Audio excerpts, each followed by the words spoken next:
Because one, it's simple. The minute we bring 2, 3, 4, it becomes more complicated. So it's complex. So complex already tells you there's more than one. Equivalent, they equal each other. So in very basic terms, there's 2 sentences. Each can live on their own. However, they've been joined.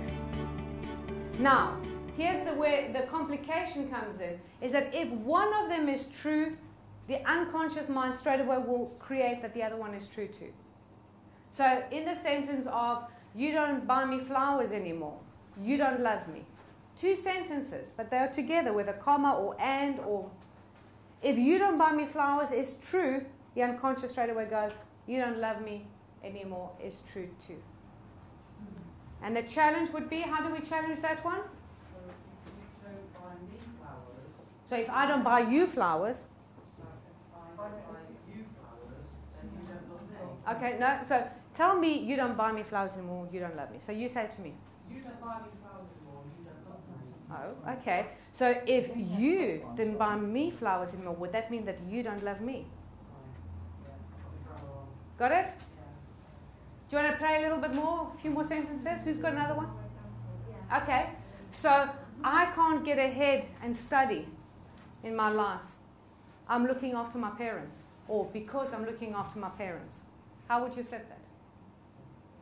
If you weren't looking after your parents, would you still study? So if you weren't looking after your parents, so you negate the one, because what is true, both of them are true. So you've got to flip the one. So if you weren't looking after your parents, would you then study? Yes. Then it's true. So this is not to go out and prove every single one wrong. It's to test it. You challenge it for testing it. To see if it actually is true, that the equivalence is true. Cause and effect then? No, cause and effect is slightly different. Some cause and effect is, I have a feeling that is created by something outside of me. Something outside of me makes me feel a certain way. I got one off the TV, but I wasn't sure about it. Give it to me. Calm down. You make me want to throw up on the floor and eat it.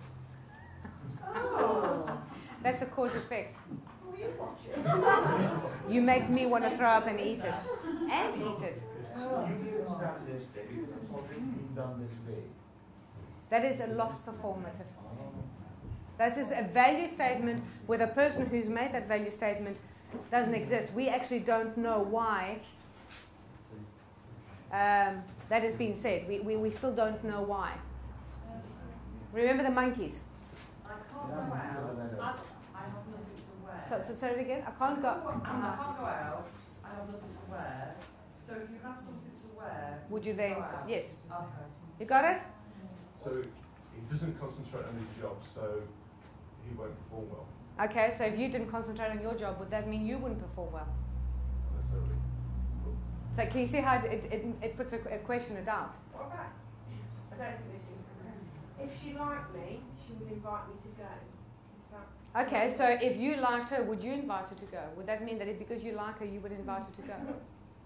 Not necessarily. Not necessarily, so it doesn't mean that then. But this means it's more basically you've got this question, this statement. If it's causing a problem. Remember everything in the meta model, it's all the time, every single sentence. Yes, every is a universal quantifier. Every single sentence has some language pattern in it.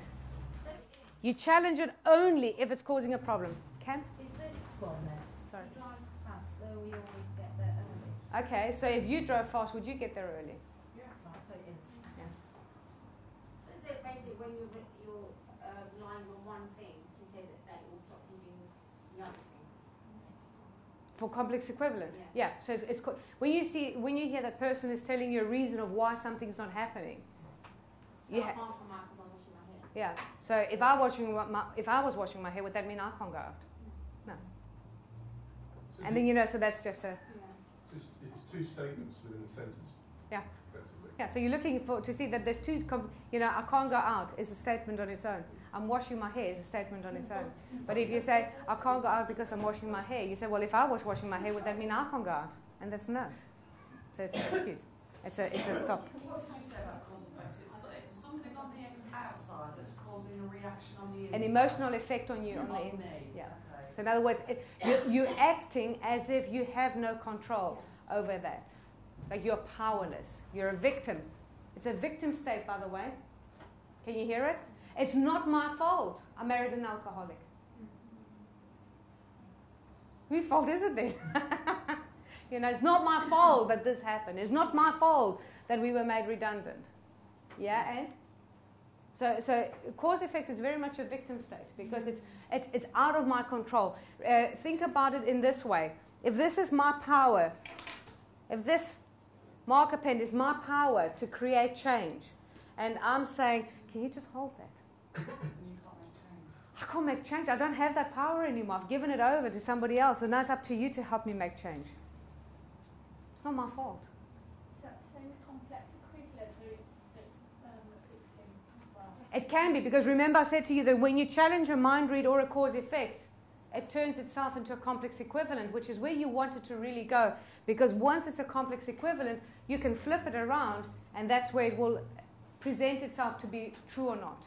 Because my friend said to me I can't go to the gym because I have to make this cake for work, and I was thinking, what? Yeah, so you would say, well, hold on. If I was baking a cake for work, would that mean I can't go to the gym?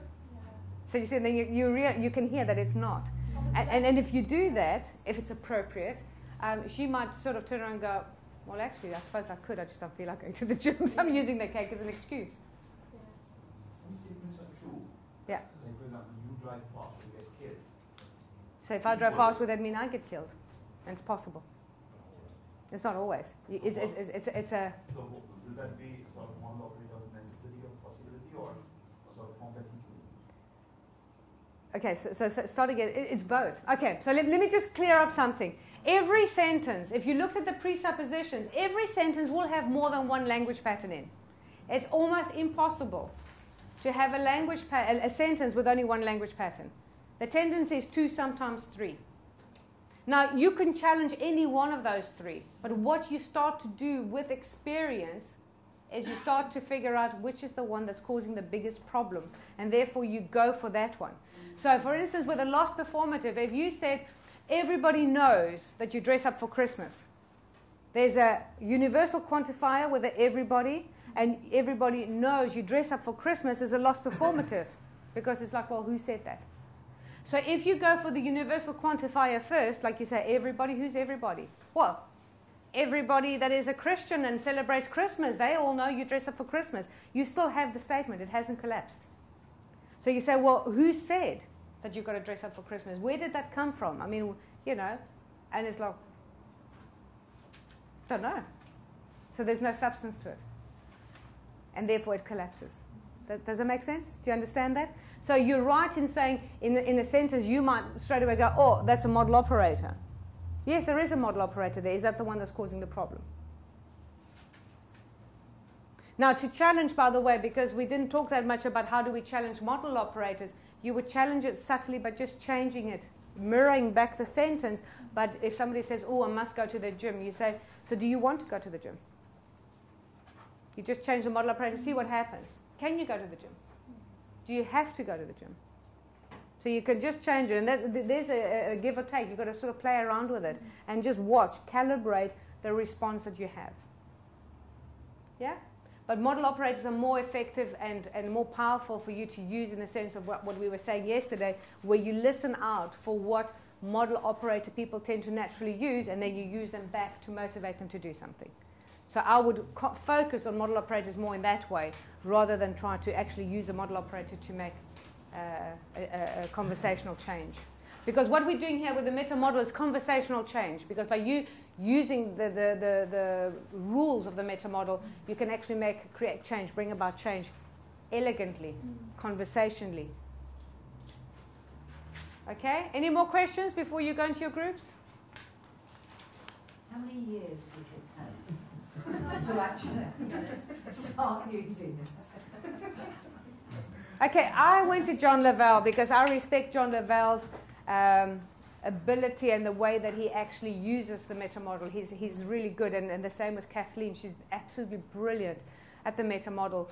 So I aspire to be like them.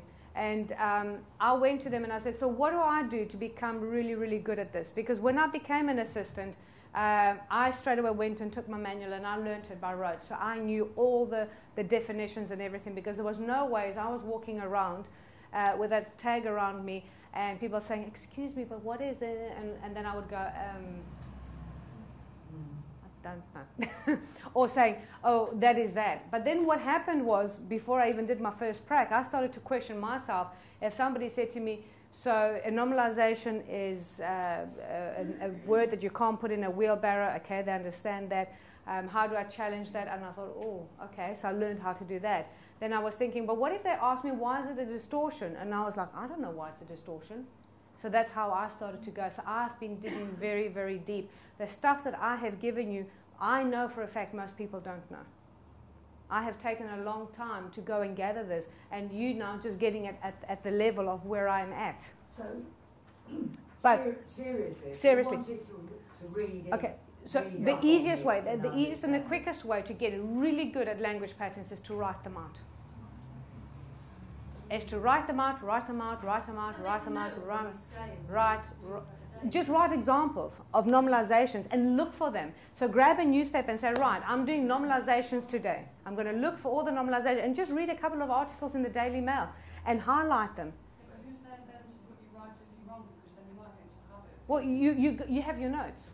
And if you're really doubting something, email me. I will help you with pleasure. I'm an open door. What is this? What is this? What is this? But we'll talk about also what we do with the students. We'll talk about it after the break. But yeah, my email is an open door for my students. I use TV, that's something. TV is brilliant. Unscripted interviews. That's what you're looking for. You're looking for unscripted interviews. You can't go to Coronation Street or East Enders. They're great. Because I tell you what, there's some very smart writers out there. I watched The Bold and Beautiful, which is the American one. It's really trash and dysfunctional. However, you can actually, if you start tracking the language, you know how the plot's going to actually unfold. It is just so predictable. It's unbelievable. But it wasn't until I realized what the language was. Because you can hear in the language exactly how everything gets built up and how they're creating the images in the view, and never mind in the actual story, and how they're creating the plot. I don't watch Coronation Street in any of the British ones because I don't know them, but I suspect it's the same thing. So you can see there how people have cleverly used them. But in unscripted interviews like the David Letterman show or Piers Morgan, all those kind of things, that's where you see it absolutely. Politicians, please watch them. They're brilliant. You see lots of stuff there. You really see what is going on, and you can hear it. With the knowledge that you've got, you can just hear where people are just waffling, or where things are not being questioned properly, and then they're going off in tangents because they're misunderstood, or they're just